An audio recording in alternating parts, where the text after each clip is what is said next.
North میں and of the world ہے، Norway میں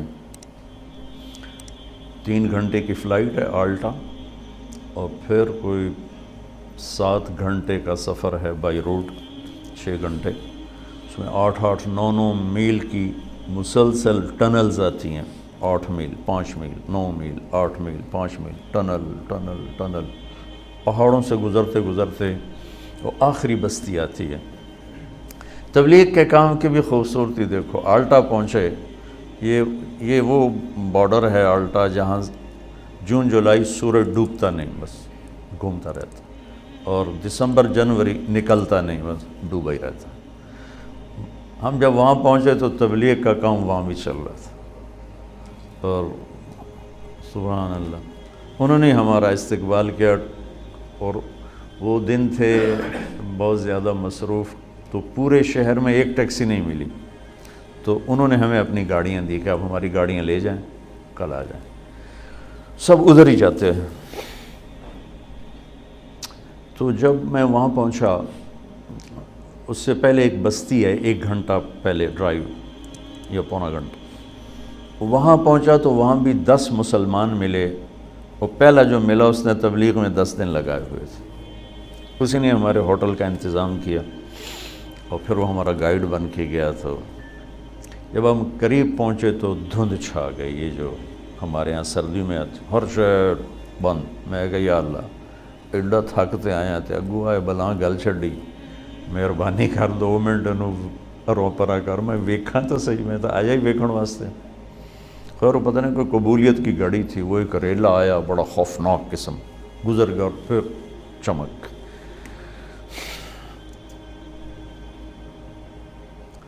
تو جب میں وہاں سے نکلا ہوں اور سمندر کے کنارے پہنچا ہوں، تو وہاں میری زبان سے نکلا اللہ اکبر، جو میں نے ابھی کہا بلا وہو الخلاق العلیم، کیا زبردست ہے بنانے والا۔ میں تنوں انیس دی مسجد کہ میں توڑی وہ کیفیت بنا، میں تو وہاں پہنچا ہوں، لیکن آپ میری کیفیت سے اندازہ لگا رہے ہوں گے کہ میں نے کیا دیکھا۔ اور میرا اللہ کہتا ہے تو مچھر دا پر ہے، تو میں ایویں بنا چھڑی، مچھر دا پر لا تساوی جناح بعوض، یہ تو مچھر دا پر بھی نہیں، تسی آؤ تو صحیح میں اگا بنایا کی ہے توڑے واسطے۔ میرے نبی کا فرمان ہے کہ ایک منظر میں ڈوب کر اللہ کا بندہ جنتی، 70 کا مطلب ہوتا ہے بے شمار، یعنی لاکھوں سال بیٹھ کے صرف ایک چیز کو دیکھتا رہے تو اس کا مزہ ختم نہیں ہوگا، چونکہ ہر لمحے جنت کا حسن بڑھ رہا، ہر لمحے۔ اس مسجد کو ایک حد تک خوبصورت بناؤ گے، آگے ختم، ہر حسن یہاں ایک جگہ پر آ کے سٹاپ کر لیتا ہے، آگے نہیں بڑھتا ہے۔ تو لہٰذا آنکھ دیکھتے دیکھتے دیکھتے پھر تھک جاتی ہے، پھر کسی اور کو دیکھنا چاہتی۔ وہ جنت میں کیا ہے، ایک گھاس کا تنکا بھی ہے نا، آپ اس کو دیکھیں گے نا، ہر لمحے اس کا حسن بڑھتا جا رہا ہے، بڑھتا جا رہا ہے، لہٰذا کسی شے سے کسی وقت دل نہیں بھرے گا۔ تو وہاں میں نے اذان دی، 4 اگست کو وہاں سورج ڈوبتا ہے، وہ کوئی 20-25 منٹ کی رات ہوتی ہے۔ تو زندگی میں مسافر زور اثر کٹھی پڑتا ہے، شریعت کا مسئلہ ہے، مغرب عشاء کٹھی پڑتا ہے، لیکن 3 نمازاں کٹھی تو کوئی شریعت بھی کوئی نہیں۔ لیکن اس دن ہمارے ساتھ اللہ نے یہ معاملہ کیا کہ میں نے مغرب کی اذان دی، سرد ہوا تھی، ٹیمپریچر 1-2 ہوگا زیادہ سے زیادہ، اگست کا مہینہ تھا، لیکن وہ جو وہاں خاموش ہیبت ناک سمندر، اور وہ دنیا کا کنارہ نارتھ میں جا کے آخر، اور اس پر انہوں نے گلوب بھی بنایا ہوا تھا دنیا کے اشارے کے لیے کہ یہ آخری جگہ ہے، اوپر پھر نارتھ پول آ جاتا ہے۔ دیکھو گے تو تم کہو گے اللہ اکبر، اوہ جو میں نے کہا نا اللہ اکبر اللہ اکبر، میں نے اذان دی، اس دن میں نے پتہ لگا کہ اللہ اکبر ہوندہ کی ہے، ایسے تو سبھی کرے منہ دیتا تو شروع ہو گئی۔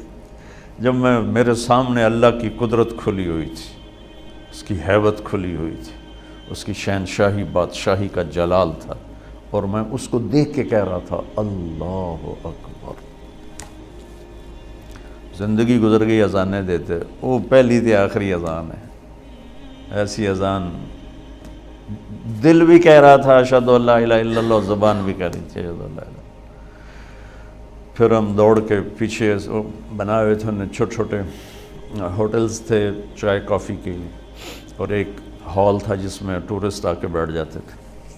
تب ہمارے پاس 20 منٹ تھے، اس میں ہم نے مغرب بھی پڑھنی تھی، عشاء بھی پڑھنی تھی، فجر بھی پڑھنی تھی، رات ہی 20 منٹ دی ایسے، تو اذان دی، بھاگے بھاگے آئے کمپا۔ اچھا، وہاں جا کے مجھے پتہ چلا کہ اللہ نے ہمیں چاند کا کیلنڈر کیوں دیا۔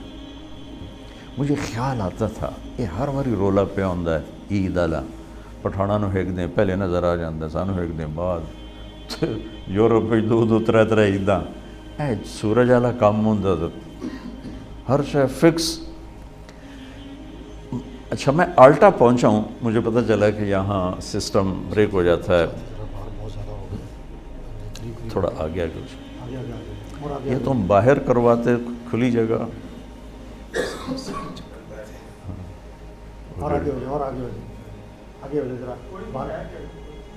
چلو ٹھیک ٹھیک ٹھیک۔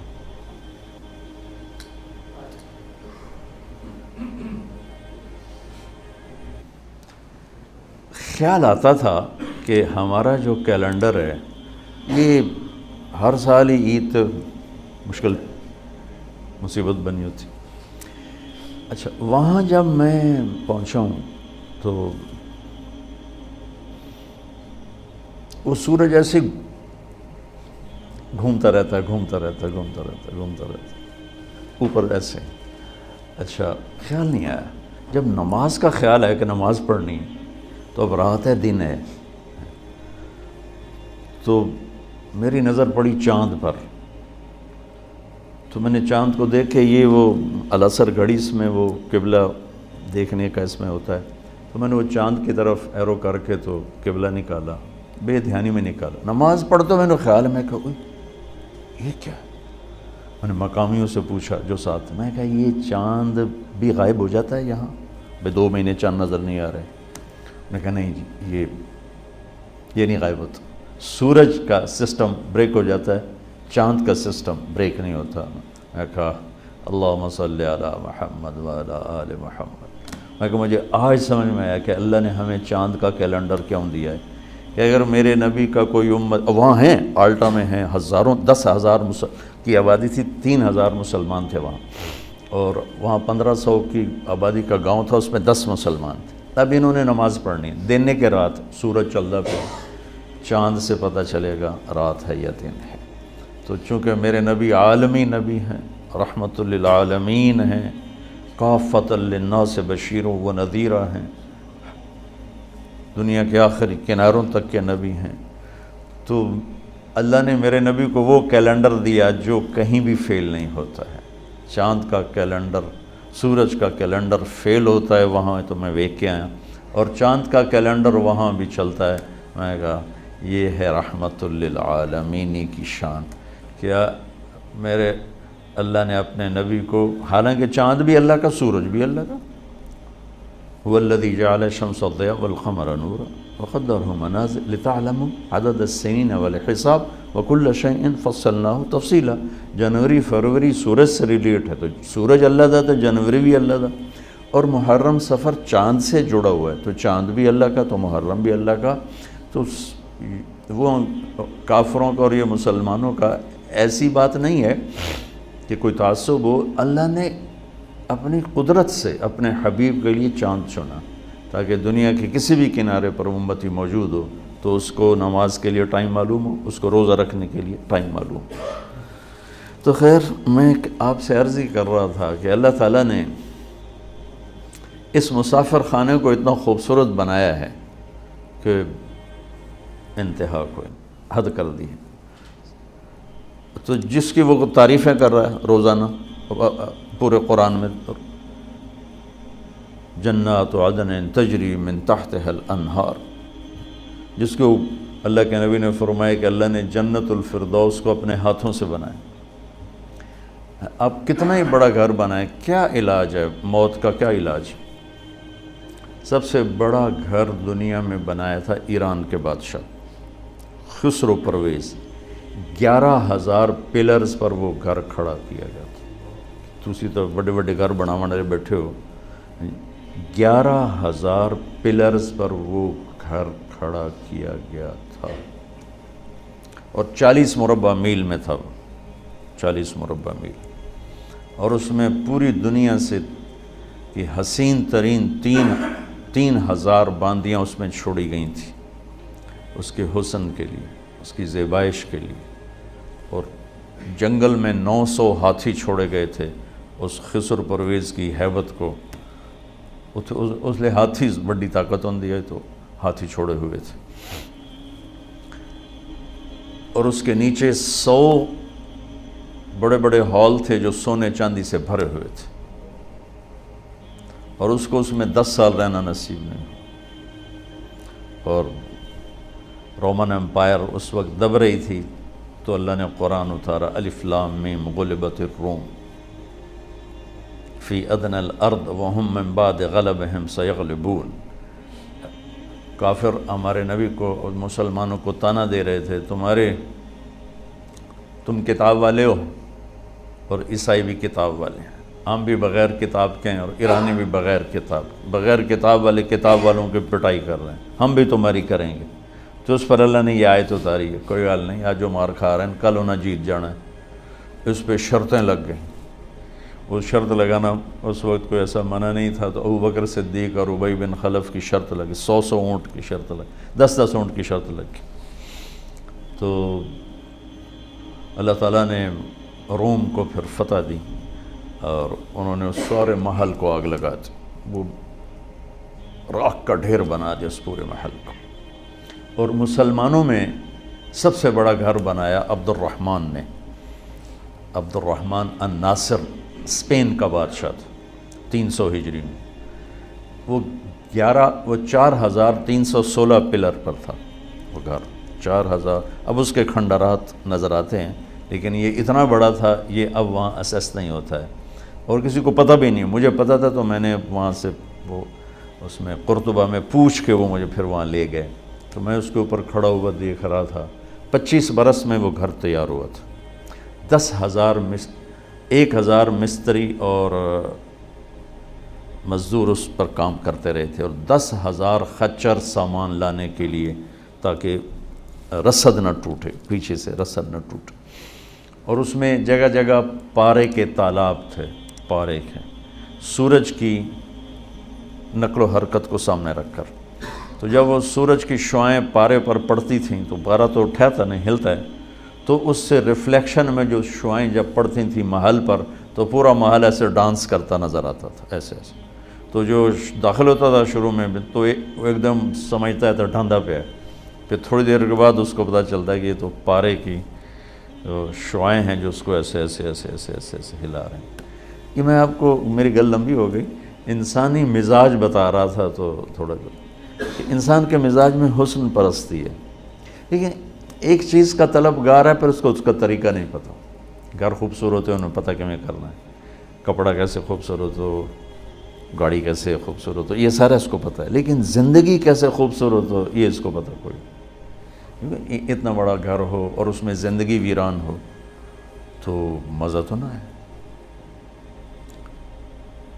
زندگی کیسے خوبصورت گزاروں کہ میرا من بھی خوبصورت بنے, میرے اندر خوشی ہو. 100 بار چمن مہکا, 100 بار بہار آئی, دنیا کی وہی رونق, دل کی وہی تنہائی.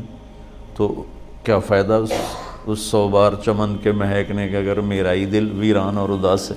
کیا لطف انجمن کا جب دل ہی بجھ گیا ہو, دل ہی مصیبت خانہ بجھا پڑا ہو. تو بڑے گھر چھوٹے گھر کیا معنی رکھتے ہیں, بڑا کاروبار چھوٹا کاروبار کیا معنی رکھتے ہیں. یہ علم کہ میری زندگی خوبصورت ہو, یہ صرف اللہ نے اپنے نبی کو دیا اور اعلان کیا کہ اگر زندگی کو خوبصورت دیکھنا چاہتے ہو تو بس پھر میرے نبی کے در پہ جھکنا پڑے گا اور کہیں سے نہیں ملے گی. یہ علم بھی یہاں سے ملے گا, یہ سرمایہ بھی یہاں سے ملے گا, اور یہ طریقہ بھی یہاں سے ملے گا, راستہ بھی یہاں سے ملے گا, باقی سارا اندھیرا ہے.